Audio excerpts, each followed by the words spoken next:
bahwa masalah yang ada itu tidak 100% milik kita. Tetapi biasanya orang yang diberikan masalah yang hebat oleh Allah, pasti endingnya akan luar biasa. Assalamualaikum warahmatullahi wabarakatuh. Alhamdulillahirobbilalamin. Halo teman-teman semuanya, berjumpa lagi bersama saya di sini Bagus Baraja di channel Gus Baraja. Channel edukasi, channel motivasi, channel pengembangan diri, channel yang selalu memberikan solusi-solusi terhadap permasalahan spiritual atau jiwa. Sebelum kita mulai materi dahsyat untuk kali ini, saya ingin informasikan buat kamu semuanya, penonton saya dimanapun Anda berada, yang ngerasa selama ini sudah praktek ilmunya, sudah detail juga, sudah dianggap, menurut kamu dianggap sempurna, tetapi belum menemukan hasil yang baik atau belum sesuai target. Kemudian yang merasa dirinya punya mental block, yang sudah ngecek ternyata saya punya mental block dan ingin mengatasinya. Satu lagi nih yang sangat penting nih, buat teman-teman yang ngerasa punya luka batin. Ya, kita tahu bersama bahwa luka batin adalah penghalang mutlak untuk kita hidup berkelimpahan. Artinya rezeki semakin sempit karena adanya luka batin, dan itu semua bisa diatasi dengan terapi, yaitu terapi spiritual, terapi jiwa.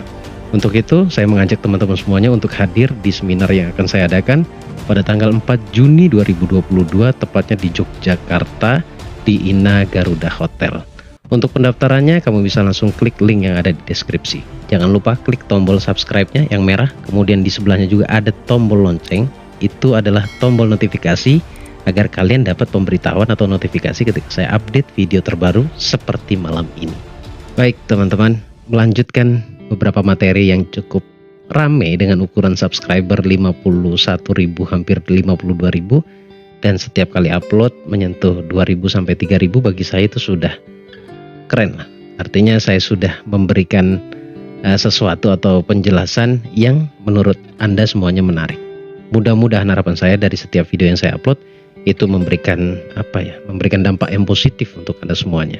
Nah, kali ini lanjutannya. Di beberapa video yang sebelumnya saya sempat menyinggung bahwasanya solusi itu tidak bisa kita dapat.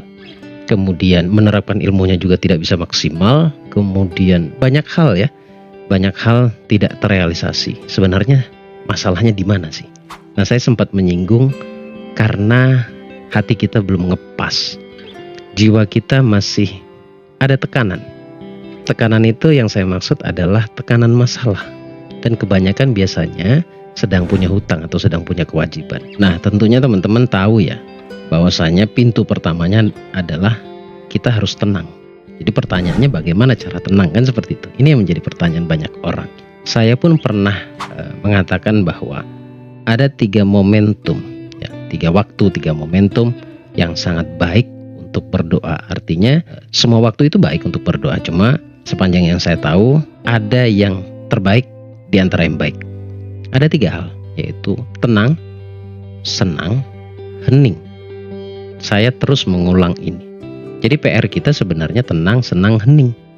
Cuma ketika di 3 momentum ini kita lupa untuk berdoa, sehingga hidup kita ya datar-datar saja. Tidak hanya hidup berkelimpahan.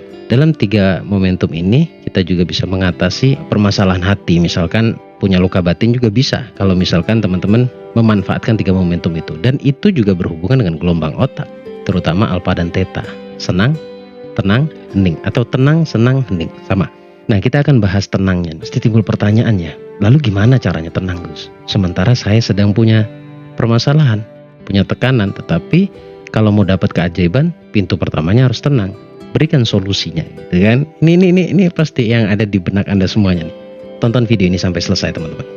Pertama, untuk mendapatkan ketenangan itu, kita harus sadar sesadar-sadarnya bahwasanya masalah yang sedang kita hadapi hari ini bukanlah milik kita.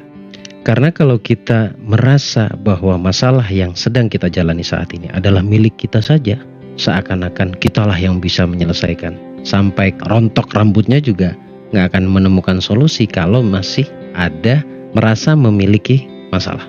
Kenapa kok demikian? Kita kan hanya menganggap bahwa harta atau kebaikan apapun itu adalah titipan dari Allah. Kita lupa satu hal, bahwa sebenarnya keburukan menurut versi kita yang kita gambarkan dalam bentuk masalah itu juga bukan punya kita, itu milik Allah. Nah, masalahnya ketika kita punya masalah, kita itu misalkan ini masalah saya.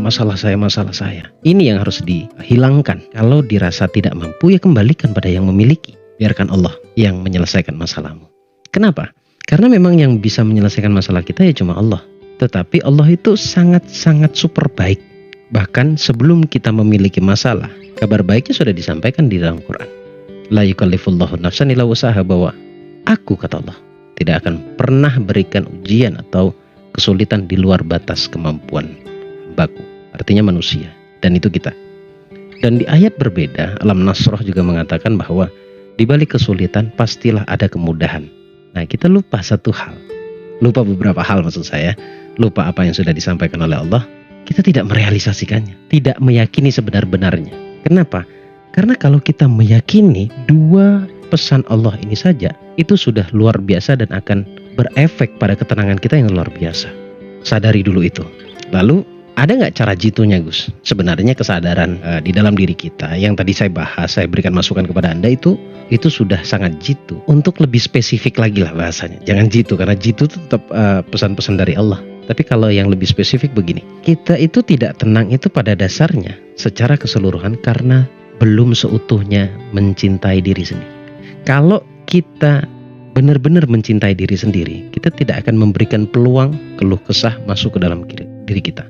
Karena kurangnya mencintai diri sendiri. Saya akan berikan teknik sederhana di dalam menerapkan atau mendapatkan ketenangan yang repetisi, pengulangan, tapi membawa feedback yang sangat baik. Kamu praktekkan ini setiap pagi, yaitu membiasakan diri dalam syukur. Karena ketika syukur yang saya maksud dengan metode-metode yang akan saya sampaikan, itu bisa mengalahkan kebingungan yang ada di dalam diri. Artinya bisa menurunkan frekuensi tekanan permasalahan itu. Tiap pagi kamu perlu bersyukur. Tiap pagi. Sebelum kamu beraktivitas dan nanti menjelang tidur juga kamu lakukan hal yang sama. Kamu cukup mensyukuri yang kamu rasakan saja saat itu. Tidak perlu dikurang-kurangi, tidak perlu ditambah-tambahkan. Lebih-lebih dikarang-karang, jangan. Ya, pagi dari mulai kamu bangun tidur, kamu dapat apa saja. Jangan mengasumsikan bahwa rezeki itu hanyalah uang.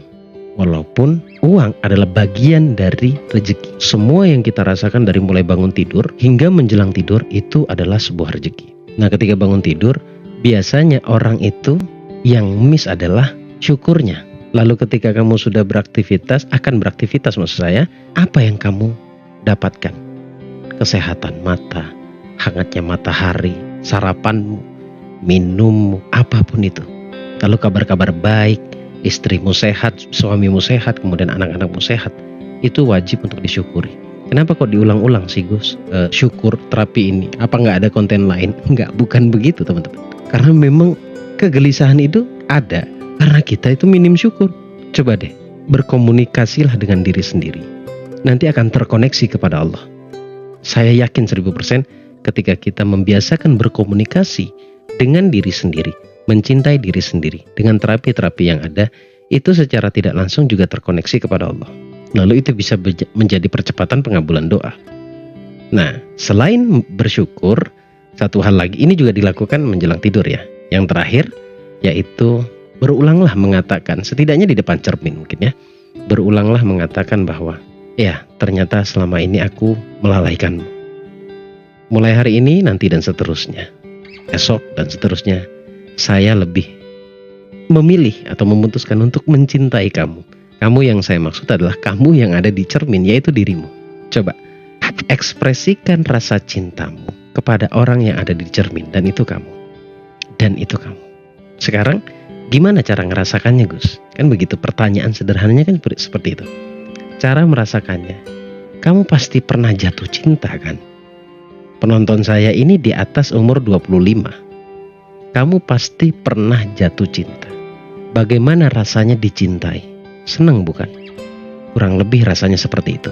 Jadi ketika kamu mengatakan sesuatu kepada orang yang di cermin dan itu kamu, ekspresikan. Rasakan. Jadi jangan egois. Kamu mau merasakan cinta kalau orang lain cinta sama kamu. Sementara yang paling pertama yang wajib mencintai diri kita adalah diri kita sendiri. Nah, sehingga kita tidak mendapatkan ketenangan. Kalau sudah kita rutin melakukan apa yang saya sampaikan tadi, percaya deh, gak lama. 1 minggu kamu akan menemukan ketenangan yang hakiki. Dan itu kontinu. Dan itu akan lama rasa ketenangannya. Jadi tidak tidak hanya setelah mendengarkan motivasi lalu kamu mendapatkan ketenangan. Saya jamin itu 3-4 hari saja selesai galau lagi. Tapi kalau kamu melakukan ini, dia akan continue, dia akan berlaku untuk jangka waktu yang cukup panjang atau jangka panjang. Jadi di sini perlu konsisten, tetap repetisi. Tidak ada yang instan, sahabatku. Tidak ada yang hari ini praktek, besok langsung berhasil. Mungkin ada, tapi sedikit banget orang yang seperti itu. Karena yang diutamakan biasanya orang yang instan, ya anggap hari ini melakukan, besok tiba-tiba menemukan ketenangan. Itu orang-orang yang sugestivitasnya tinggi. Artinya tingkat feel-nya atau memaksimalkan rasanya itu luar biasa. Dan biasanya itu orang-orang yang mencintai seni. Biasanya pecinta seni atau malah pelaku seni. Karena imajinasinya cukup tepat sasaran. Artinya gambaran di dalam fikirnya itu bisa sangat sempurna. Itulah kalau orang cinta seni. Saya bicara seperti ini seni komunikasi. Orang bisa bervisualisasi itu karena seni. Itu karena seni. Karena jiwa seni di dalam dirinya. Nah, terakhir dari saya, cobalah lakukan secara bertahap. Cobalah lakukan dengan rasa senang. Sebisa mungkin abaikan dulu permasalahan kamu. Sadari dulu yang pertama tadi, bahwa masalah yang ada itu tidak 100% milik kita. Tetapi biasanya orang yang diberikan masalah yang hebat oleh Allah, pasti endingnya akan luar biasa.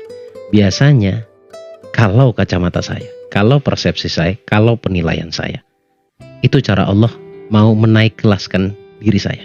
Artinya kualitas saya, kualitas kemanusiaan kita, itu akan Allah naikkan. Tetapi harus melewati sedikit ujian yang hari ini kita alami. Semoga ini bermanfaat. Sampai ketemu di video berikutnya. Saya Bagus Baraja.